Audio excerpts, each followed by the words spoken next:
Tasty and easy to make man meals you can eat all week. Today, it's the very manly review of last week's recipes, stuffed spaghetti squash, and the other optional recipe, the no-bake chewy granola bars. Then we'll also have a recipe for next week as well. And by the way, hit the kitchen with us and share your story and photos at facebook.com/whocaresmenshealth. These recipes are there. You can find links to them. Get in the kitchen, see what you think, see if you like them, see what we can do to improve them. That would be awesome. I'm Scott Singpill from thescoperadio.com. I'm learning I kind of enjoy making food, so that's cool. Here's today's crew. We got co-host Dr. Troy Madsen. He's the MD to my BS. That's right. And the guy my wife told me that he should talk more on the podcast. It's producer Mitch in the mix. I'm here. Yes, just keep talking, Mitch. Just keep talking. All right. And both of our guests today are from the Department of Nutrition and Integrative Physiology at University of Utah's College of Health. We've got kitchen daredevil Thunder Jalili. Hi, everyone. And the person who has the hardest job on the show teaching the rest of us how to cook, it's registered dietitian and culinary coach Teresa D. Hello, hello. You have just a cool last name now. It's just an initial. It's not even your whole name. That's how you know you've made it. Though I did just read an article, too, about cooking therapists, and I think I should be a cooking therapist. I think that would work with this group. Does this mean you are therapy for those who do not know how to cook, or use cooking to provide therapy for other things? I think it could go both ways, but mostly anxiety in the kitchen. Oh, I sign me up. Sign me up. Since you brought that up, Teresa, I hope you don't mind me starting this out with an analogy. My wife once invited me to a Zumba class. And I went to the Zumba class. I can just picture it now. I had never been to a Zumba class before.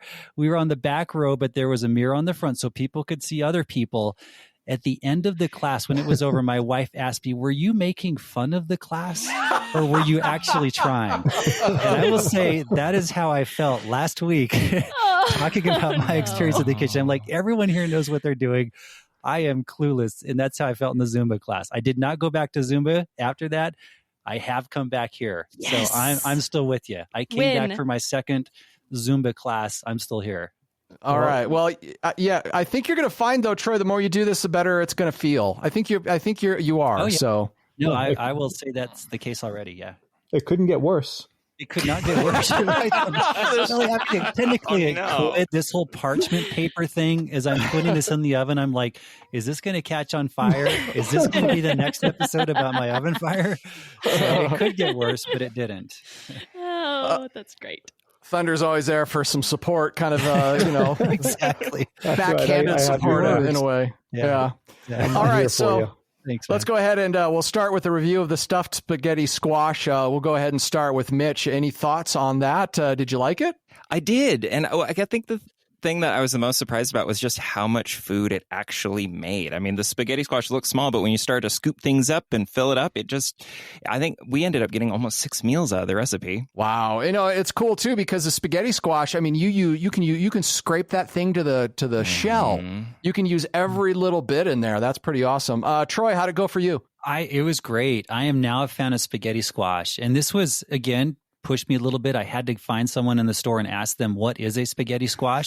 Yes. I love it. I did. No, I had to. Is it in the pasta section? It's next to the pasta. And so this nice lady in the store then, who works there, of course. And then she had a couple of smaller ones. She's like, oh, let me go get you a good one. So she went to the back room and brought a nice big spaghetti squash out for me. And it's cool. Wow. This is cool. Wonderful. It's fun to eat. Yeah, it was special treatment. I enjoyed it. That. Yeah. Troy, did you find the Olive Bar? I did. Our Olive Bar, though, it's still not like an open Olive Bar. They have an Olive Bar with everything packaged, so they don't have it all exposed. But I did find the Olive Bar. I'll tell you the way this happened, if you're interested. I went to the store for something else, and then I said to myself, I am really overthinking this cooking stuff. Like, why am I doing this? And so I tried to pull up the recipe on my phone and I couldn't get a connection in the store. And I'm like, I remember what to get. And I remember Thunder talking about the Olive Bar. So I went there, I found olives. They did not have sun-dried tomatoes, but I remember that. I found that. I remember the spaghetti squash. So I'm like, hey, I can do this. And so I found most of the stuff. Just remember what we talked about. I tried not to overthink it and got everything together. And it was much less stressful. It's like, I can do this. I got the nice spaghetti squash. It was not the cheap stuff. It was in a glass bottle. And so it was spaghetti kind of squash was in a The glass sauce. bottle. I wish the spaghetti squash was in a glass bottle. I just gave it away. No, the spaghetti sauce was in a glass bottle. Sorry. Yeah, so it was. I think in multiple levels, I was just like, I'm just going to do this. Like I'm overthinking it, and overall, it was a good experience in that sense of just not stressing about it. Just like, hey, I can do this. I remember what I need. I can make this happen, and found the stuff, and it all worked out. Hey, Teresa, I think you teach a lot of cooking class to people, probably at all levels. I think what Troy's discovering is it's really kind of hard to screw things up in the kitchen. Yeah, and we can try and take a step back, right? And a lot of this is kind of this analysis paralysis, right? We're trying to overthink it. We're trying to be that Food Network chef, that Instagram, influencer or what have you. And we really just need to, especially when we're starting out, you need to take that step back and kind of remember those basics. And if we think about some of the basics that these recipes have introduced us to, sauteing, chopping things, roasting, buying pre-prepared, and then adding a bunch of fresh stuff to it, it can be a lot easier than what we're kind of holding ourselves to these unrealistic expectations. Yeah, and even if it doesn't turn out, it's still good. Like I kind of had a little botch story I'll tell here today, but it still turned out good. So right. And at least you know that, okay, most of the time, well, I know that it may not be amazing. It may not be, a Michelin restaurant caliber, but all of the ingredients were good. I followed food safety. It's cooked through, right? I don't have raw beef in here or something of the sort. And it's probably going to taste better the next time I make it. So learning experience. The spaghetti squash. So I've got just a few questions here, and then if anybody else has any questions or comments that they want to dive a little more deeply into. And Teresa, these are just rapid fire, okay? So how does spaghetti squash freeze? It seems like it's really full of a lot of water. Is it going to not be good if I freeze this? No, don't freeze it. Okay, Awful. So this is one of those ones you got to kind of eat. Okay. Do it fresh. When you the can recipe save says the squash, right? Like you could save it and not prepare it until earlier, or think about your different steps, but don't make this dish and then put it in the freezer. Okay. And when a recipe says 2 cups of spinach chopped, does that mean I take 2 cups of pre-chopped spinach and then chop that? Or am I supposed to chop up the spinach until I get 2 chopped cups? I love this. This is so what I was going to talk about during this episode. Because in the recipe that we're going to make, it has some of this recipe jargon that is helpful to know. It's not the end of the world. Again, it's still going to taste really good if you mix it up, but it makes a little bit of a difference in the taste and quality. So, for example, the recipe today will call for 1 cup parsley, chopped. Or if the recipe were to say 1 cup chopped parsley. So it's a matter of when you measure it. So if it says 1 cup of parsley, chopped, then you start with 1 cup of loose leaves and chop that up. But if it's saying 1 cup of chopped parsley, then you want to chop until you fill up a cup. Got it. A full cup of parsley. When do you learn that? Like in your life? Like, is it just right now? Right now. Right now is when you learn it, Mitch. Because I've cooked for a long time in my life, and I'm just like, wait, what? Right. It's just like algebra. Okay. Yeah. All right. What do you do order it's first? in. Right. Okay. Is Yeah, it makes parentheses? Is it addition or multiplication? That's all. Yep. So yeah, All right. there you go. Yes. So in the squash recipe, it's 2 cups baby spinach, chopped. So I take 2 cups of whole leaves and then chop those up. Correct. All right. Yeah. We're rocking and rolling now. Right. In the Like kitchen. you would just have a little extra spinach. It probably wouldn't equate to all that much extra. But in some things like parsley or herbs that really chop down fine, it would make a strong difference.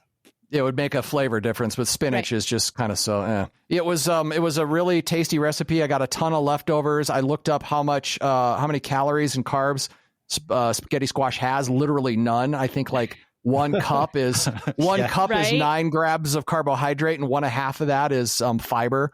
So like the beans in there have more carbohydrates than the spaghetti squash. So It was really, really filling, really, really good. And I ate it cold today for my leftover, and it was great cold. So I was just going to ask, how did you guys think about repurposing it? Or did you just eat it as was for leftovers? I ate it for leftovers. I heated it up in the microwave last night, and it's funny. I just left I didn't like scrape it all out. I just left the quarter spaghetti squash there. So I've got a couple of those in the fridge, but I heated it up. The outside of the spaghetti squash really heated up. Like when I touched it, it was really hot, and the inside of it wasn't super warm, but it was still good though. I enjoyed it. I will ask something that Mitch wanted me to ask, but was too embarrassed to ask. Does spaghetti squash give you gas? No. It's a legitimate question. This was on our group text. Mitch wondered if anyone else might have experienced a little bit of or upset. I would say no, but it's always possible because there's lots of, do you have issues with other carbohydrates? Not typically, no. Okay. No. So Maybe it was just a bigger fiber load than you're used to eating at one time, Mitch. that could have been it. Sure. Right? because those beans, the spaghetti squash has fiber, but those beans also have a lot of fiber in them. Yes, they do. It's true. I'll admit too, I kind of put Mitch on the spot, but I did feel a little bit of stomach unsettling maybe 2 or 3 hours afterwards as well. So I wondered if maybe there's, just a lot of fiber content in there, but it sounds like there probably is. That would be my guess, is the fiber piece, because if you think about like the sun-dried tomatoes are really condensed, right, from a fresh that's tomato. That's probably what did it. The olives, similar kind of thing. The beans, the spaghetti squash, certainly. The greens, depending on how much spinach you put in, it's certainly high on the fiber content from what were, your typical roller food. That all right, higher than the taquitos. I have to every week. I gotta bring it in, man.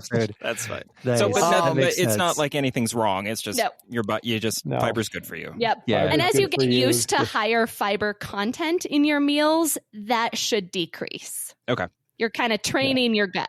I guess one of the things that I was kind of wondering was, it seemed like I had a bit of sticker shock as I was scanning one jar after another. It just seemed like it was a bit pricier than I was used to. Very valid. And this is where looking at where and how we buy our items and then reusing them. So this is sometimes challenging when we're trying a recipe for the first time and we don't know if we're going to like it. So if you were buying jars of these items, it's quite possible that you had some left in that jar. You didn't use the entire jar.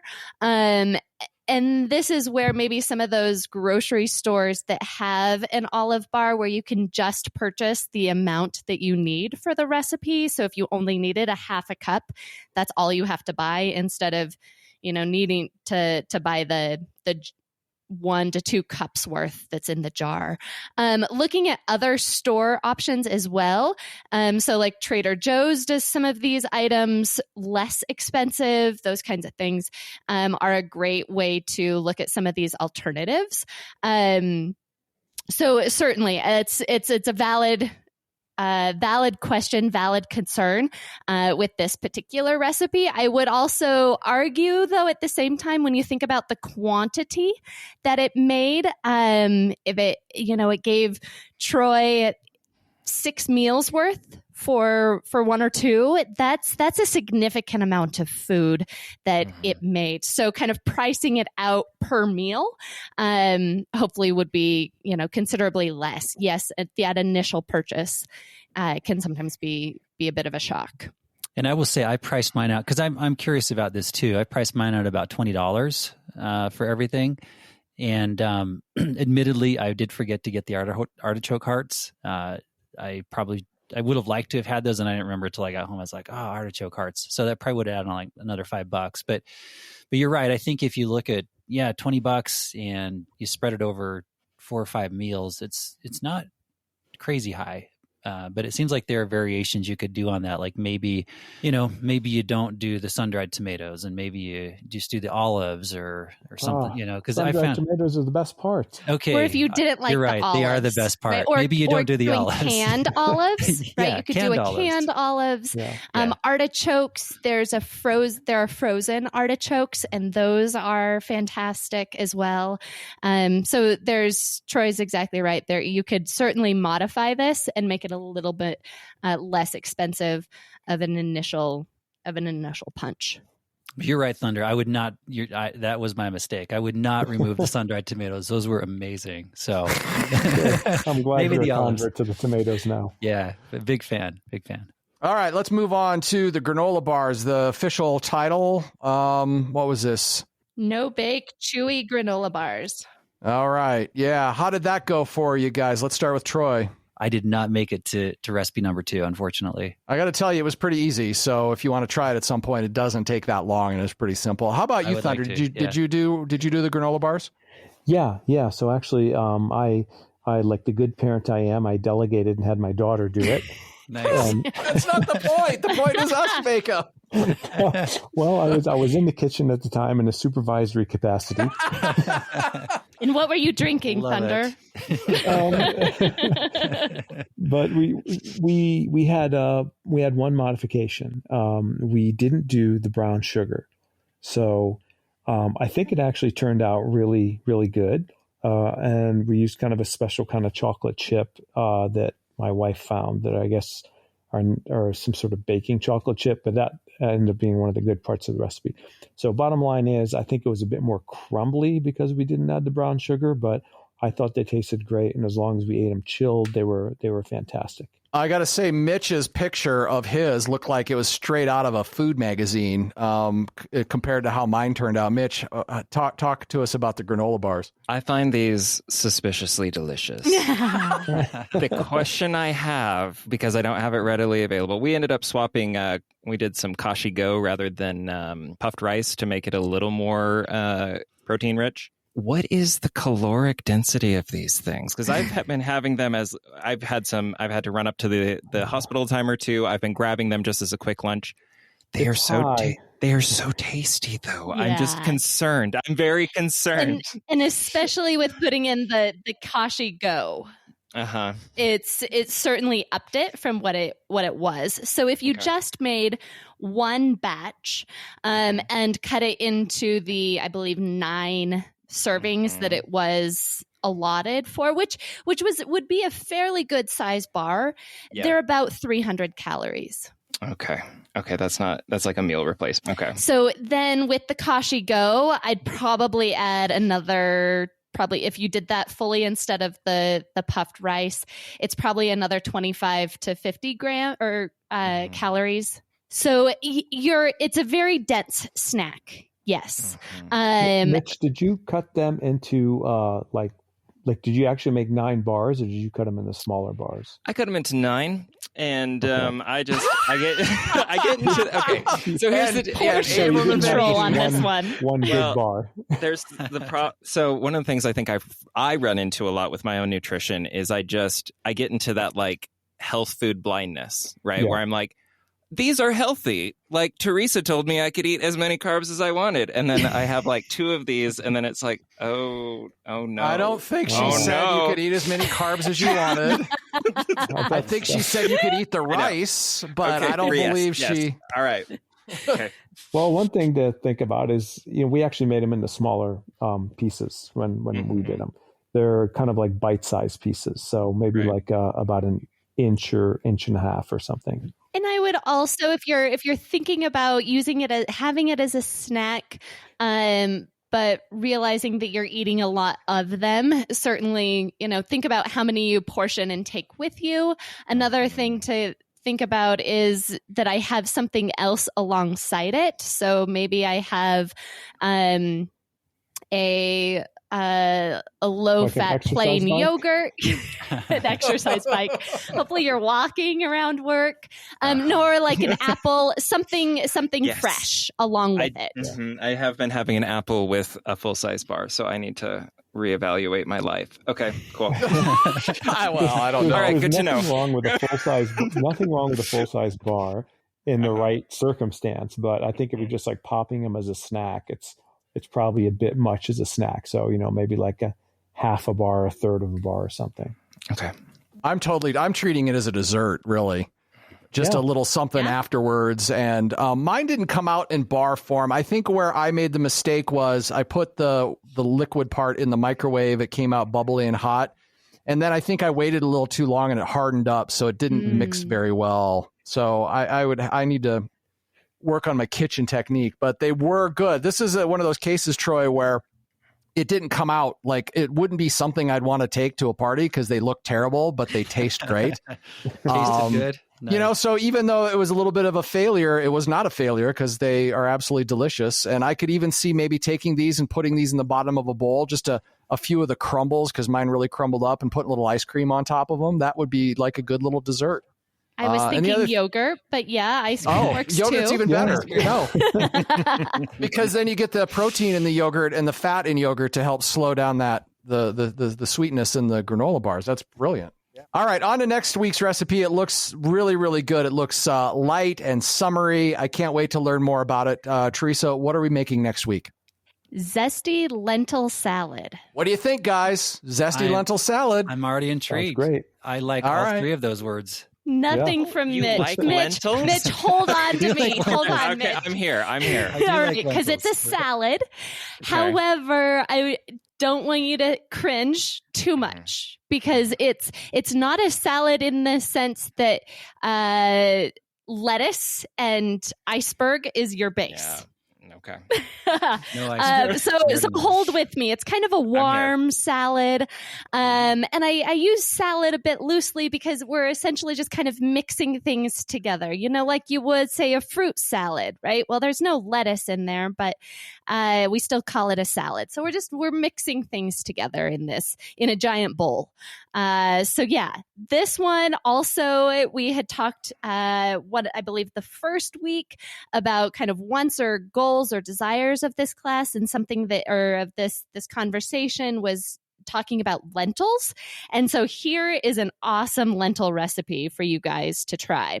And talk about having leftovers. This one's going to give you leftovers.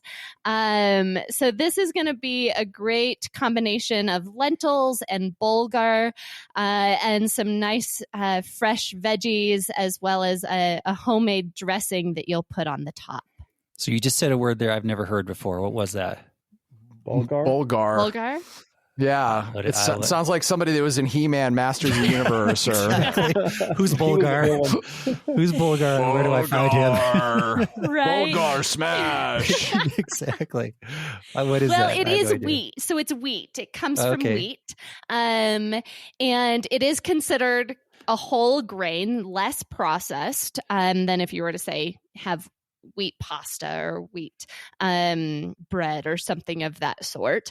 But you can find quick cooking bulgur, and it'll cook up in about 10 minutes. It's a 2-to-1 ratio, similar to rice, 2 cups of water to 1 cup of bulgur. And it's a really great addition to kind of your grain repertoire. A lot of people think about quinoa or rice or couscous.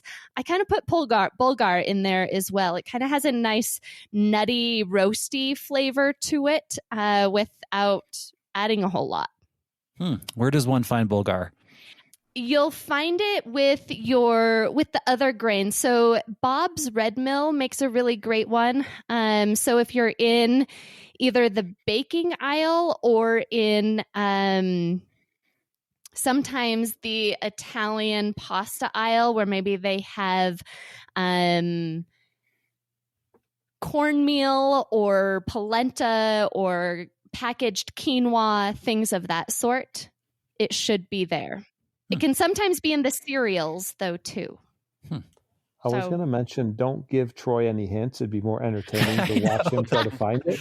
See, I've learned my lesson. I've learned my lesson. You mentioned, I don't think you could find anyway. Yeah. Well, this could be one that you find that produce lady, and say, I need hey, to find that nice lady again. Right?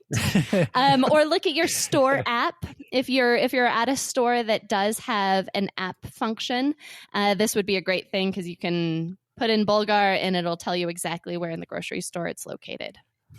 Intrigued. I bought the ingredients for this while I was buying the ingredients for the spaghetti squash thing, and I had a hard time finding the Bulgar. One store I went to, I couldn't find it anywhere.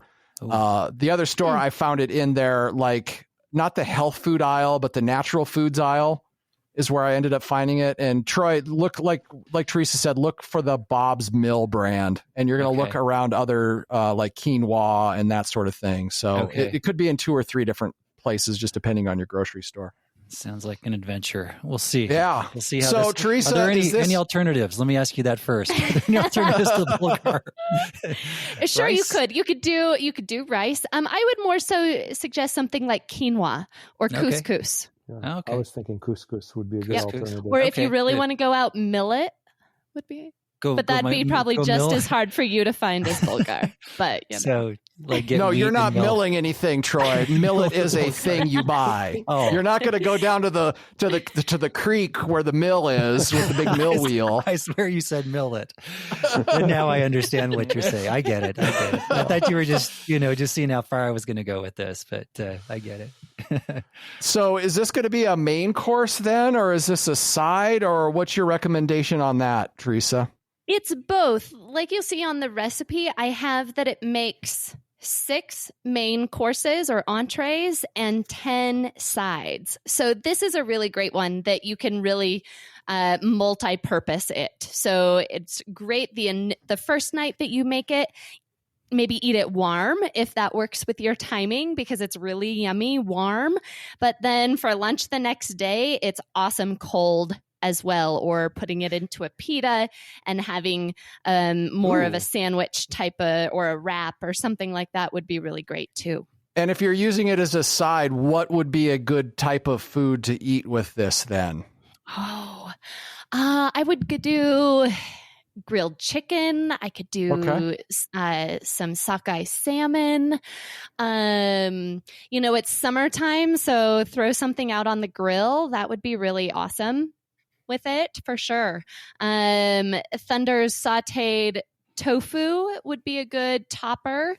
It's nice and zesty and kind of Mediterranean, Middle Eastern. And so, you could think about any of those kind of poultries, kind of lighter poultry or fish would be really great. Let's go around the room here. Troy, let's start with you, because you have the most questions normally. So maybe we'll get everybody else's questions. Do you have any questions, any concerns? You got the recipe there?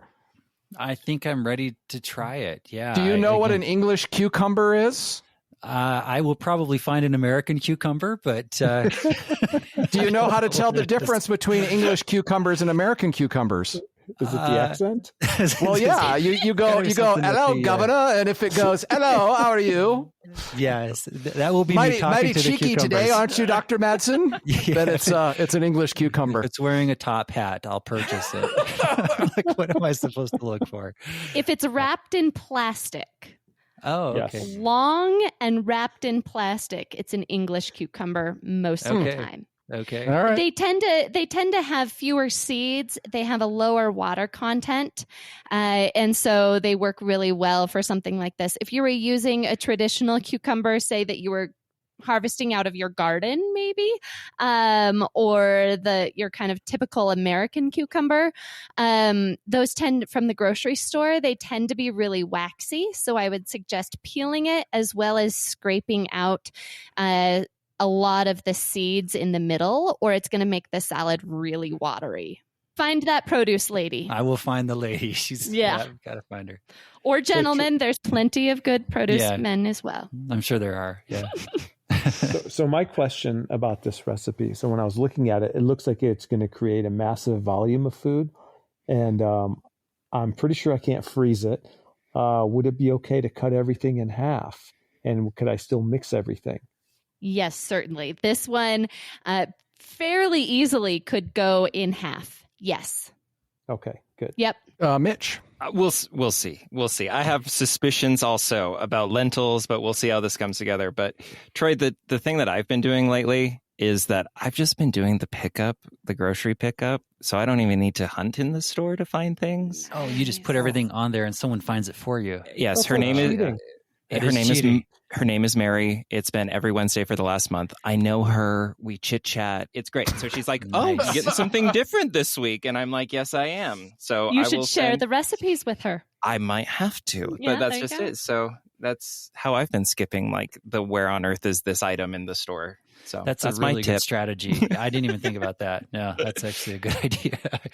I may do that. Troy, I think it's I can part of find the most of the adventure. stuff.